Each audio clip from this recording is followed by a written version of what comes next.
Hi everyone, welcome back to sports round up, जोर का जोड़ का एक स्पेशल एपिसोड जिसमें हम लोग डिफरेंट स्पोर्ट्स की बात करते हैं। ऐसे स्पोर्ट्स जहां पर पाकिस्तान में बहुत सारे प्लेटफॉर्म्स हैं लेकिन उनको कभी भी सिग्निफाई नहीं किया गया, कभी भी उसके ऊपर बहुत ज़्यादा काम नहीं किया गया। तो हमारी इस एपिसोड का, इस प्रोग्राम का मकसद ये होता है कि हम डिफरेंट स्पोर्ट्स पर बात कर सकें, ना सिर्फ पाकिस्तान बल्कि ऑल ओवर द वर्ल्ड। तो मेरे साथ मौजूद है हमजा साजिद राना, दूसरी जानिब गजाल अहमद। कल हमने एक बहुत जबरदस्त टॉपिक डिस्कस किया, आप हमारे साथ नहीं थे, हमें इस बात का तहे दिल से अफसोस है, लेकिन हम उसको दोबारा से आपके साथ डिस्कस करेंगे कि आपका फेवरेट टॉपिक, आप अक्सर ही हमें नजर आते हैं बॉक्सिंग के मूड में, और आपने देखा होगा कि नेटफ्लिक्स पर एक बहुत ही शानदार बॉक्सिंग मैच हुआ जेक पॉल और माइक टायसन के दरमियान। लेकिन अफसोस की बात यह है कि वो मैच नहीं था बल्कि एक दुबेदा थी। हिंदी का एक लफ्ज है दुबेदा। seems like a scripted match. I mean, seems क्या पूरा का पूरा था स्क्रिप्टेड। आप देखें, अच्छा अगर हम उसको सिर्फ बिजनेस वाइज देखें तो ब्रिलियंट मूव डे वन से, जैसे कि उन्होंने नेटफ्लिक्स पे करने का इरादा किया। सबके पास नेटफ्लिक्स है, आपके पास है, मेरे पास है, हमजा के पास है, बिल्कुल ऐसे। मतलब आपने भी फाइट देखी होगी, राइट? हाँ। मतलब अगर यही पेपर व्यू होता, आपने खरीदनी थी फाइट? बिल्कुल नहीं ना खरीदनी थी। हमजा खरीदता, मैं खरीदता, आधे ज्यादा लोगों ने खरीदना ही नहीं थी। लेकिन माइक टायसन का नाम यूज हो रहा था शायद। ऊपर गया। अब इतना ज्यादा रेवेन्यू आया कहां से? Mike Tyson versus Jake Paul, हमारे चाइल्डहुड से हीरो रहे हैं हमारे माइक टायसन, जो मोहम्मद अली को अपना आइडल मानते, मोहम्मद अली को हम अपना आइडल मानते, उन्होंने उनको आइडल कह के उनके साथ बॉक्सिंग सीखी, उनका उन्होंने बदला लिया, और फिर हम कहते थे भाई अब ये तो होगा कि माइक टायसन जाएगा, जेक पॉल को फाइनली नॉकआउट करेगा और यहीं पे कहानी खत्म हो जाएगी। हमें मतलब खदशा था कि यार हो सकता है स्क्रिप्ट हो, लेकिन हमारा अंदर यही ख्याल आता था कि नहीं यार, माइक टायसन जैसा लेजेंड पैसों के पीछे तो नहीं ना जा सकता। A man who can fight like an animal, जबकि वो अपने मारेगा। टाइगर रखे हुए भाई, माइक टायसन ने टाइगर रखे हुए, क्या क्या उसकी तो कहानियां सुन के हम डर जाएं, वो बता भी ना सके लोगों को। लेकिन इस फाइट से आपको नहीं लगता कि अभी जिस तरह मिसाल देते हैं a man can fight like an animal, तो एनिमल टेम हो जाते हैं वक्त के साथ? हाँ, लेकिन ये ना टेम होने वाला एनिमल था भाई, हमें लग रहा था। लेकिन एक वो जो ऊपर जब वो $20 मिलियन का पे चेक नजर आ रहा था एट दिस एज, तो फिर हमने देखा कि वो टेम हो गए। आपने देखा इतनी बार Jake Paul went in for a punch, jab और पंच, और उन्होंने उसको डॉज किया, उनका राइट हैंड पीछे जा रहा था। अगर आप जितने भी पुरानी उनकी फाइट्स उठा के देखें ना, इस मोमेंट पे माइक टायसन ने हमेशा काउंटर पंच किया है, उस मोमेंट पे माइक टायसन ने पंच करके अगले को नॉकआउट किया है। जब इस फाइट में ऐसा कोई मौका है ना, वो हाथ पीछे लेके जाते लेकिन थोड़ा सा आगे रुक जाते। मतलब we could practically see him stopping and slowing down. Unseen force थी जो उनका हाथ रोक ली। ये ऐसे लग रहा था जैसे एक रेसर होता है और वो इरादा कर लेता है कि अब रेसिंग छोड़ देनी है, वो गाड़ी तेज करने लगता है लेकिन वो गाड़ी स्लो कर देता है। लेकिन अनफॉर्चुनेटली मीरा और हमजा, शायद आप लोग भी एग्री करें कि अब इस तरह के जो बॉक्सिंग मैचेस है ना, ये मुझे कोई खास पसंद नहीं है। मतलब क्योंकि बॉक्सिंग और जैसे WWE, उसमें बहुत फर्क है। WWE सारा शो बिजनेस है, उसपे वाकई में शो बिज है। हाँ, जो भी हो रहा है वो रियल लगता है हमें बचपन में, लेकिन जैसे हम बड़े होते हैं हम देखते हैं कि भाई ये तो पूरी इनकी ट्रेनिंग होती है कि इस तरह आपने पंच करना है, इस तरह आपने रिसीव करना है, गिरना है, पूरी की पूरी एक्टिंग उनको सिखाई जाती है। उनका पूरा कैंप होता है पहले। जैसे बॉक्सिंग में पहले आपको कोई 4-5 महीने लगते हैं ना ट्रेन करने के लिए, उनकी भी ट्रेनिंग होती है लेकिन एक्टिंग की।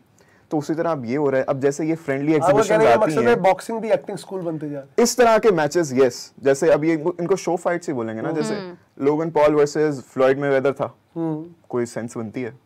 कोई सेंस नहीं।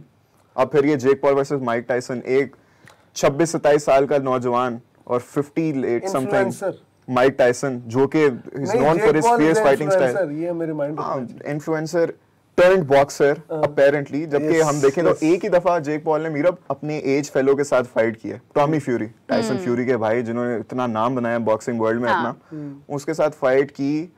सबको नजर आ रहा था स्कोर कार्ड पे कि भाई टॉमी फ्यूरी जीत चुका है, लेकिन ऑफ कोर्स मुकाबला जो है वो किसी कार्ड पे फिर भी जेक पॉल जीता।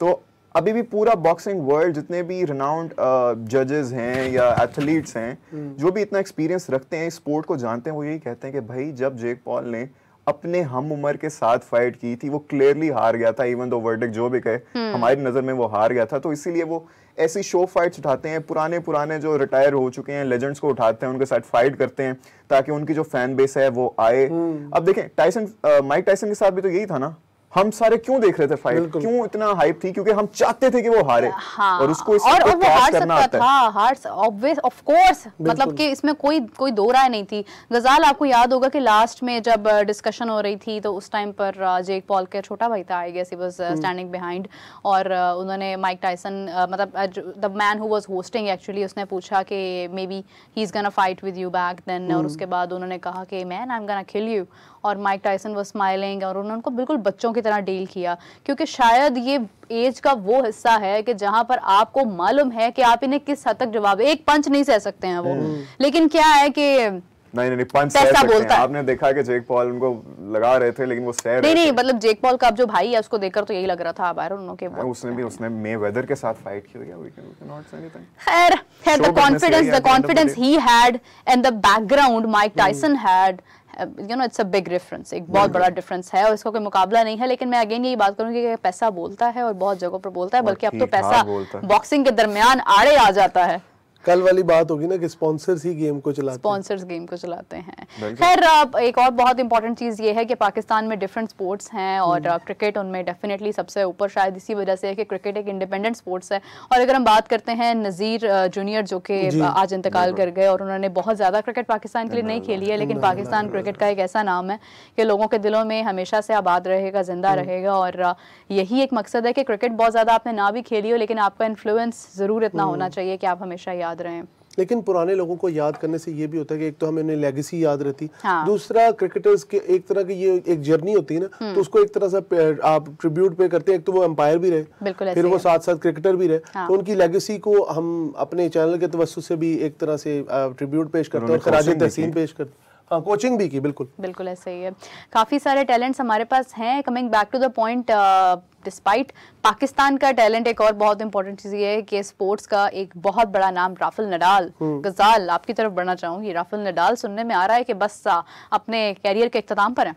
बिल्कुल, हमने पहले भी एक एपिसोड में किया था, रॉजर फेडरर दोनों को किया था, अनाउंस कर दी है, और उन्होंने अपना लास्ट मैच खेला है, 22 ग्रैंड स्लैम टाइटल्स, अनगिनत ट्रॉफीज, उनको king of the clay pitch भी कहा जाता है। अब देखें क्ले कोर्ट, सॉरी प्लीज मुझे माफ कर देना, कमेंट सेक्शन में आके मुझे रोस्ट ना करना, लेकिन अब देखें इतना जब इंसान उस लेवल तक पहुंच जाए ना, तब आपको उसका अंदाजा उससे नहीं होता। आप देखें कि जितने भी उसके इर्द गिर्द वाले वेटरन्स हैं, एक्सपीरियंस प्लेयर्स हैं, वो क्या ट्वीट्स कर रहे हैं, क्या खराज तहसीन पेश कर रहे हैं, तो मेरे ख्याल से इट इज ह्यूज। इंडीड बहुत सारा टैलेंट जो है वो दुनिया भर में हम देखते हैं कि होता है, डिफरेंट प्लेटफॉर्म्स पर, डिफरेंट जगहों पर होता है, और डिफरेंट स्पोर्ट्स के अंदर हमें नजर आता है।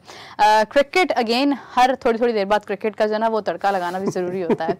बात की जाए तो कल से बॉर्डर गवास्कर ट्रॉफी होने जा रही है, यानी कि वो मैच जो इस वक्त चैंपियंस ट्रॉफी से भी ज्यादा आईबॉल्स का शिकार है, और ऑस्ट्रेलिया और इंडिया आमने सामने होंगे, और इंडिया ऑस्ट्रेलिया में होगा, और इंडिया एक अपनी विनिंग सीरीज, एक विनिंग स्ट्रैटेजी, एक विनिंग स्ट्रीक को भी बना सकता है, क्योंकि प्रोबेबली इस बार भी वो विन कर जाए सीरीज। तो अगर बात की जाए इंडिया ऑस्ट्रेलिया की, तो आज एक बहुत इंपॉर्टेंट चीज़ के जसप्रीत बुमराह के हवाले से एक स्टेटमेंट सामने आई कि उन्होंने विराट कोहली को थोड़ा सा टारगेट किया, और उन्होंने कहा कि उनकी प्रैक्टिस को और इन तमाम चीज़ों को देखते हुए लग रहा है कि ही इज ऑमिनस। अच्छा, ये इस तरह के डेरोगेटरी रिमार्क्स ना पहले भी आते थे क्रिकेटर्स की तरफ से, लेकिन वो अक्सर आते थे रिटायरमेंट के बाद, क्योंकि जिस तरह मुझे याद है कि आकिब जावेद साहब ने एक दफ़ा कहा था कि मैं वसीम अकरम साहब की वजह से ज़्यादा टीम में क्रिकेट नहीं खेल सका, तो वसीम अकरम ने एक एंटरटेनमेंट शो में, एहसन खान के ख्याल में लगभग शो में कहा था कि ये चीज़ें ना रेलिवेंट रहने के लिए होती हैं, रेलिवेंट इन द मीडिया। लेकिन अगर ये इस तरह के रिमार्क्स आए हैं जो कि मेरे ख्याल से थोड़े से पर्सनल लेवल पे चले जाते हैं, क्योंकि आप क्रिकेट में रहते हुए किसी को अपने लिए बुरा नहीं कह सकते कि ये, लेकिन क्या हम तो ऐसे नहीं हो सकता कि मे बी मिसकम्युनिकेट कर दिया हो, या उनको ऐसे लग रहा हो कि उनका कहने का मतलब कुछ इस तरह से हो कि वो जिस तरह वो नेट्स में मुझे दिखाई दिए हैं, है कि मिसकोट कर दिया। नहीं मिसकोट तो नहीं, खैर उन्होंने ऑनिमस का वर्ड यूज किया है। लेकिन बात ये है कि अगर हम देखते हैं विराट कोहली की, यस इससे पहले जब सीरीज इंडिया ने खेली थी, तो विराट कोहली की अपनी पर्सनल मसरूफियत थी, मतलब उनके घर में खुशखबरी आने वाली थी, वो वहाँ चले गए थे, और पहला मैच बहुत ही कम स्कोरिंग मैच था इंडिया के लिए, लेकिन इंडिया ने सीरीज विन भी की थी। आपको याद होगा इससे पहले युवराज सिंह की फैमिली ने धोनी को भी इसी तरह कहा था कि ये पंजाबी प्लेयर्स के लिए, हालांकि धोनी का ताल्लुक उधर करीब से ही, लेकिन उन्होंने कहा था ये जो पंजाबी प्लेयर्स हैं, स्पेशली युवराज सिंह, गौतम गंभीर वगैरह के लिए ये अच्छे नहीं हैं। युवराज सिंह साहब की गौतम गंभीर, विराट कोहली, देखिए ये तो खैर क्रिकेट का या किसी भी स्पोर्ट्स का हुस्न होता है कि एक टसल जो है वो होनी चाहिए। पास्ट में हमने देखा वसीम अकरम, वकार यूनुस, बिल्कुल I was about to say that. और आज जब हमारी क्रिकेट में इतनी ग्रुपिंग थी कि जिसको खत्म करने के लिए अनथक कोशिशें की गई हैं और फाइनली आज हम यहाँ पर मौजूद हैं कि हमारी क्रिकेट में एक स्मूथ एरा नजर आ रहा है कि टीम एज अ टीम खेल रही है। अब तो थोड़ा बहुत तो आ रहा है, ऑस्ट्रेलिया में जाकर एक मैच जीतने के बाद ओडीआई सीरीज विन की है, सीरीज विन की है यार, 2 मैचेस जीते हैं, 1 मैच हारे हैं। चलें T20 हम हार गए हैं, लेकिन अब हार के ही बंदा थोड़ा बहुत जीतना सीखता है। इसके बाद हमारा जिम्बाब्वे कह भी रही थी कि रिजवान बहुत बेहतर कप्तान।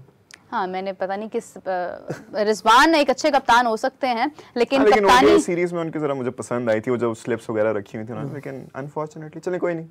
अच्छा, जिम्बाब्वे टूर भी आ रहा है और उसमें कोई भी सीनियर प्लेयर नहीं है, सब यंग प्लेयर्स हैं, यंग टैलेंट है और नए नाम भी हैं। उसमें बहुत सारे इंटरनेशनल प्लेयर्स भी हैं हमारे जिनका इंटरनेशनल मैचेस का तजुर्बा है और एक इजी आसान निस्बतन जिम्बाब्वे एक अच्छी टीम है, अच्छा खेल रही है। अभी उन्होंने सबसे ज्यादा स्कोर बनाया है आई गेस 334 का। अच्छा, हमें ये नहीं भूलना चाहिए कि जिम्बाब्वे एक वक्त में वर्ल्ड चैंपियन लेवल की टीम पाकिस्तान को हरा भी चुके हैं उससे पहले, और वो कभी-कभी अपसेट भी कर देते हैं। इस तरह की टीम है। कोई अपसेट का खदशा है? I do support this decision of sending new players, releasing new players to the team. Yes, of course.